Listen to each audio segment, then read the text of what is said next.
Il le reconnaît lui-même, lorsqu'il était enfant, les commentaires moqueurs des autres élèves l'ont rendu un peu cynique. Les choses ont changé depuis pour Yoon So-hijima, mais la cour de récréation reste un mauvais souvenir. Je détestais vraiment être différent des autres quand j'étais à l'école primaire. Je n'arrêtais pas de me demander pourquoi j'étais d'une couleur différente. Mais maintenant, cela tourne à mon avantage. Et c'est quand vous grandissez que vous vous en rendez compte.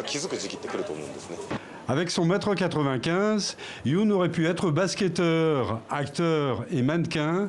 Il est aujourd'hui animateur de l'émission de télévision la plus populaire de la chaîne nationale japonaise. Grand admirateur aussi de Naomi Osaka, qui vient de rentrer à Tokyo après sa victoire en finale de Flushing Meadows. Comme elle, Yoon So-hijima est ce que l'on appelle un hafu au Japon, un japonais noir. Le père de Yoon est américain, sa mère japonaise, comme celle de Naomi Osaka, né d'un père haïtien. La double culture concerne une naissance sur 50 au Japon, mais le métissage reste l'objet de nombreux préjugés dans l'archipel.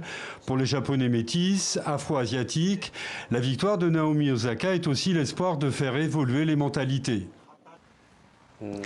Partout où j'allais, même dans un bus, les gens me regardaient de la tête aux pieds. Par exemple, personne n'était assis à côté de moi dans les trains. Dans la société japonaise, le filtre de l'apparence est très fort.